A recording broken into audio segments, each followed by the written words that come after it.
Eh bien bonjour à tous, c'est le Lapin Neuf. Aujourd'hui on se retrouve pour une nouvelle vidéo. Dans cette vidéo je vous emmène à la ferme de la Grande Bouvrie où Monsieur Thévenet nous explique la poule de Gournay. Je vous laisse avec la vidéo juste après l'intro, c'est parti.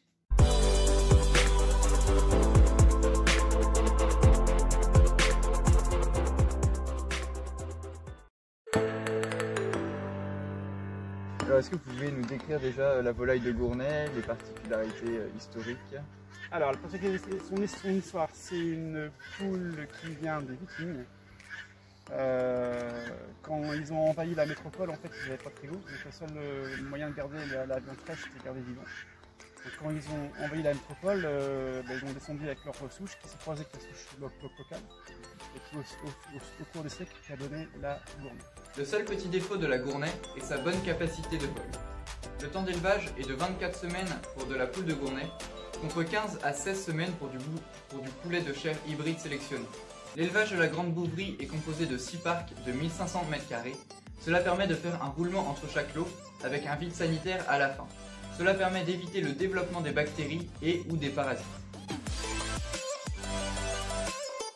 Une bande est composée de 250 poussins, poules et coqs qui viennent tous du centre de sélection de Béchane. Chez Monsieur Thévenet, une nouvelle bande débute toutes les 6 semaines, ce qui fait environ une dizaine de lots par an. Avec 10 bandes et 250 poussins par lot, c'est 2500 poussins qui sont élevés par an à la ferme de la Grande Bouvrie. Donc les bâtiments, dans un premier temps, ils servent comme cuisinière. Donc là, ils arrivent à un jour avec lampe et à 4-5 semaines, selon l'époque et la météo, je commence à ouvrir les portes pour qu'ils puissent commencer à vivre leur vie dehors. L'élevage plein air, mais avec des parcs en herbe.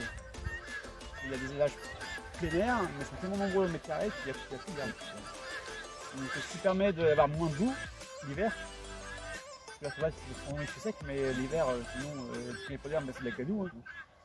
Et puis donc, du coup, là-dedans, il y a plein de vers et plein d'insectes qui se trouvent, que les poulets se nourrissent. Donc c'est important.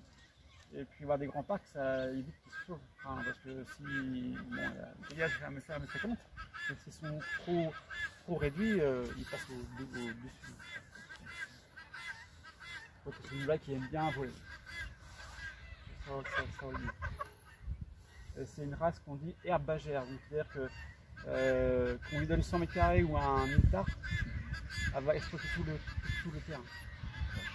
Par rapport au poulet, hybride. Je vends tout en vente directe. La plupart des coqs, sinon, ils finissent en poulet pour manger. Toutes les poules sont revendues à des particuliers ainsi que certains coqs pour faire de la reproduction. Le reste des coqs sont envoyés à l'abattoir pour ensuite être revendus comme poulets. Au niveau alimentation, oui, ça aussi, il faut une alimentation assez riche en protéines, 20% minimum. C'est comme c'est pas une race qui a été hybridée, qui n'a pas été créée, donc c'est une race ancienne, donc elle assimile très mal les protéines. Et après du blé, à blé aplati, que j'aplatis ici sur place.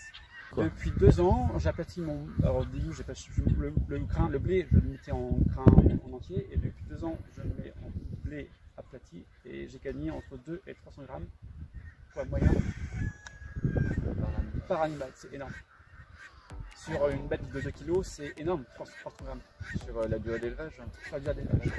Et l'avantage du blé aplati, c'est que comme il assimile mieux, donc du coup il a un calme-point, et comme c'est beaucoup plus volumineux au niveau, beaucoup plus aérien, il se gâte plus vite, donc du coup il en mange même moins. Donc il mange moins et il gagne plus, et même sur la durée d'élevage, il gagne au moins 15 jours. Et vous, ça change la date d'abattage ou pas? Ouais, j'ai gagné 15 jours. D'accord. Mais c'est bien.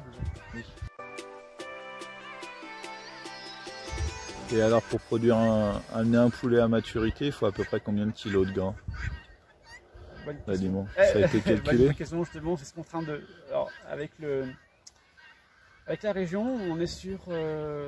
En fait, on est en train de ce qu'on appelle Gournexel. Donc, du coup, On excelle en fait on a 4 partenaires, donc il y a la région, il y a le lycée agricole de Yvetot, il y a moi, et il y a Fiavet. Fiavet, c'est un groupe de vétérinaires. Et là, tout le monde, on est subventionné par ça, par la région, parce qu'on n'a aucune courbe de croissance, aucun résultat en fait sur la Gournay par rapport aux autres poules. Donc du coup là, toutes les semaines, je pèse mes poulets et tous les jours je pèse ce que je leur donne à manger pour pouvoir calculer après à l'avenir un GMQ, qui est un quotidien moyen journalier.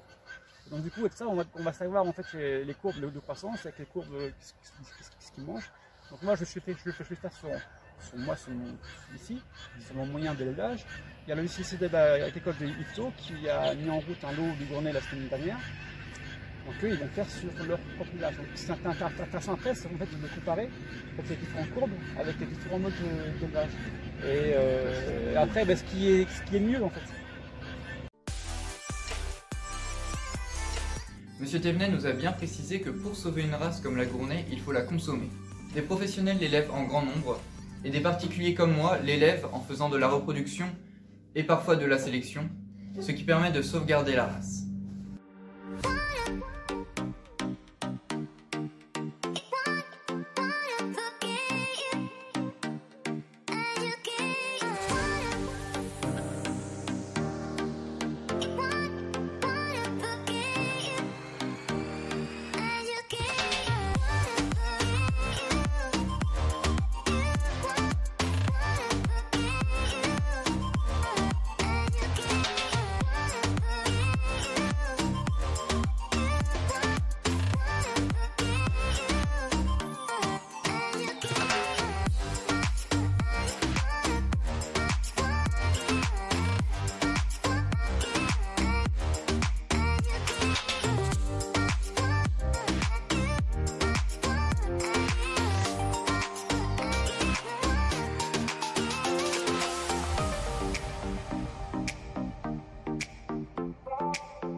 Voilà, alors on arrive à la toute fin de notre vidéo, j'espère vraiment qu'elle vous aura plu.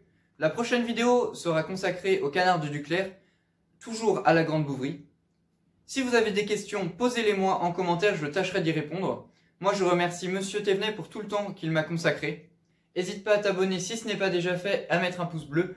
Allez voir mon compte Instagram et ma page Facebook. Moi je vous dis à bientôt, c'était le Lapin Neuf. Ciao ciao!